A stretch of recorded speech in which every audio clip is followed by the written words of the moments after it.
नमस्कार प्यारे विद्यार्थियों, स्वागत है आपका अपने YouTube channel GK by Jitendra Khichar. अगर आप कक्षा 9 के विद्यार्थी हैं तो इस वीडियो को अंत तक देखना।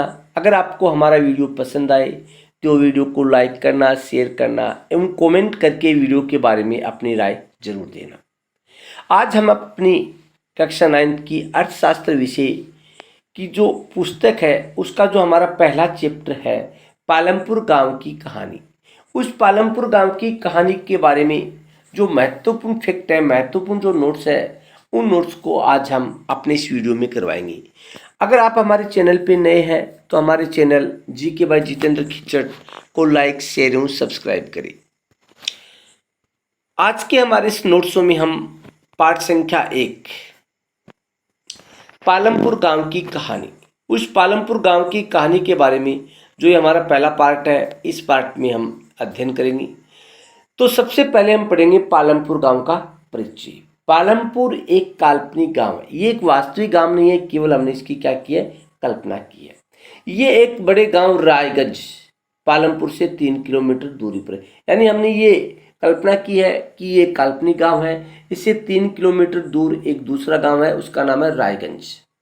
पालमपुर आसपास के गांवों से भली भांति जुड़ा हुआ, यानी सड़क मार्ग से आसपास के गांव से जुड़ा हुआ है।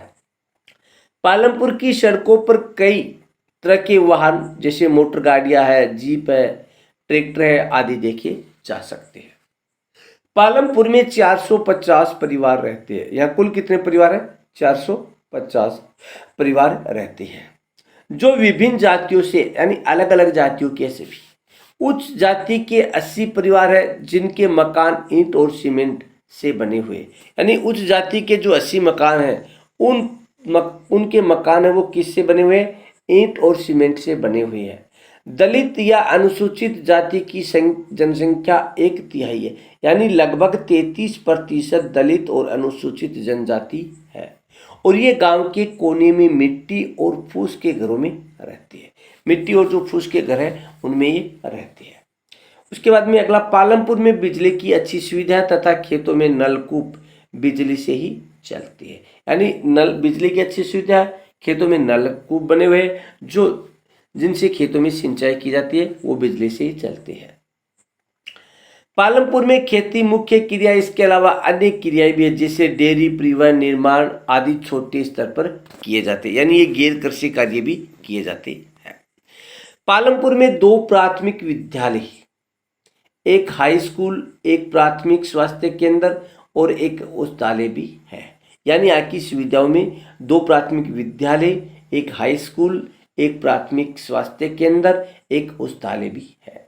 इस कहानी का उद्देश्य उत्पादन से संबंधित विचारों से परिचित कराना है कि पालमपुर गांव में कृषि से संबंधित उत्पाद कौन से हैं और गैर कृषि उत्पाद कौन से हैं। भारत के गांव में खेती उत्पादन की प्रमुख गतिविधि है। इसके अलावा जो उत्पादन गतिविधियां हैं उन्हें गैर कृषि क्रियाएं कहती है, जिसमें लघु निर्माण, परिवहन, दुकानदारी आदि शामिल है। अगर आपको हमारे नोट्स पसंद आए तो आप हमारे नोट्स को अपनी नोटबुक में भी लिख सकते हैं, ताकि आपकी जो परीक्षा होगी उस परीक्षा में आपके लिए काफ़ी महत्वपूर्ण होगी। ये जो नोट्स है हमने कई अलग अलग पुस्तकों से अध्ययन करने के बाद में उनके सारांश रूप में इन नोट्स को हमने तैयार किया है। उत्पादन क्रियाओं के लिए विभिन्न प्रकार के संसाधनों की आवश्यकता होती है, जैसे प्राकृतिक संसाधन, मानव निर्मित संसाधन, मानव प्रयास व मुद्रा। ये वह उत्पादन का संगठन, यानी जो उत्पादन का संगठन है वो किस प्रकार से है। उत्पादन अर्थात ऐसी वस्तुएं सेवाएं उत्पादित करना जिनकी हमें आवश्यकता है।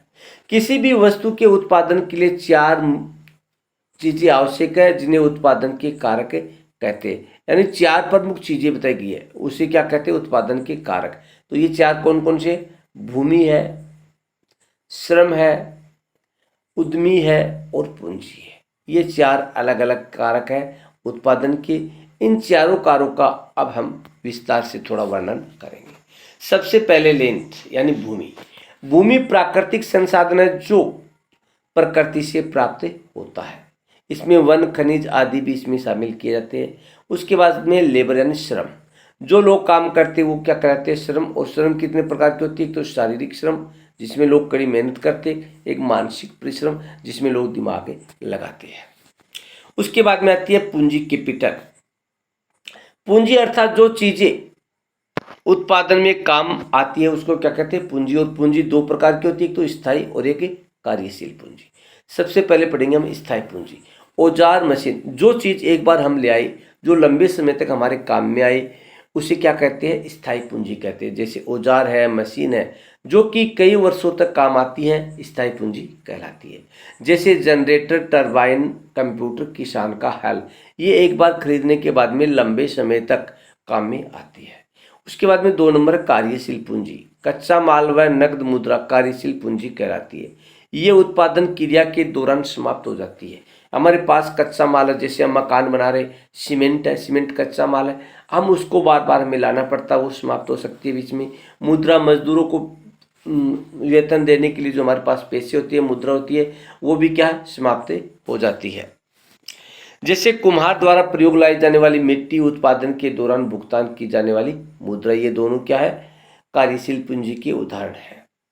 उसके बाद में आता है उद्यमी, इंटरप्रेन्योर, इसे मानव पूंजी भी कहते हैं, ह्यूमन कैपिटल भी कहते हैं। उत्पादन का ये कारक तीनों कारकों यानी भूमि, श्रम व पूंजी को एक साथ लाकर अपने ज्ञान व उद्यम के द्वारा उत्पादन करता है। यानी मनुष्य भूमि, श्रम व पूंजी को एक साथ लाकर संगठित करके इसे अपने ज्ञान व उद्यम के द्वारा इससे क्या करता है, उत्पादन करता है तथा बाजार में बिक्री के लिए लाता है। यह उत्पादन में जोखिम भी उठाता है, यानी मानव है वो उत्पादन में जोखिम भी उठाता है। उसके बाद में पढ़ेंगे पालमपुर में खेती किस प्रकार से की जाती है। पालमपुर में खेती उत्पादन की प्रमुख क्रिया है। यहाँ पर 75% खेती का काम होता है। कृषि उत्पादन के मूलभूत कठिनाई है कि खेती के लिए प्रयुक्त भूमि स्थिर भूमि है, यानी भूमि स्थिर वो नहीं बढ़ेगी, जनसंख्या बढ़ रही है, भूमि क्या एकदम बिल्कुल स्थिर है।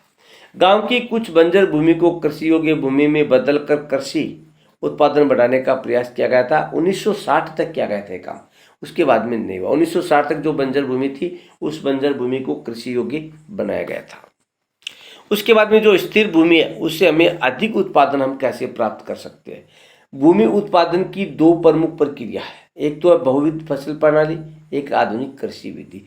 बहुविध यानी एक साथ में बहुत सी फसलें, एक साल में बहुत सी फसलें पैदा करना। आधुनिक कृषि विधि, इसमें आधुनिक तरीकों को अपनाना। कोई भी भूमि बेकार नहीं छोड़ी जाती, समस्त भूमि पर कृषि कार्य किया जाता है।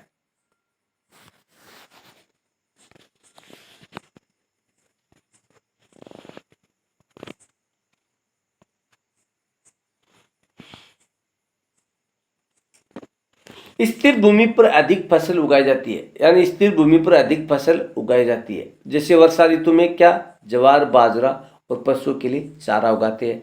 अक्टूबर और दिसंबर में हम आलू उगाते हैं। और शीत ऋतु में क्या, रबी की फसल उगाई जाती है पालमपुर गांव में। भूमि के एक भाग पर गन्ने की खेती करते हैं, जिसकी वर्ष में एक बार कटाई होती है। उसके बाद में गन्ने को कच्चा माल या गुड़ के रूप में शाहपुर के व्यापारियों को बेच देते। ये था आज का हमारा वीडियो, जिसमें हमने पालमपुर गांव के परिचय के बारे में पढ़ा था। तो सभी विद्यार्थी हमारे channel GK by Jitendra Khichar को लाइक, शेयर और सब्सक्राइब करें। अन्य विषयों के अगर नोट्स आपको प्राप्त करने हैं तो आप कमेंट करके अवश्य बताइए। इसी के साथ जय हिंद, जय भारत, जय जय राजस्थान।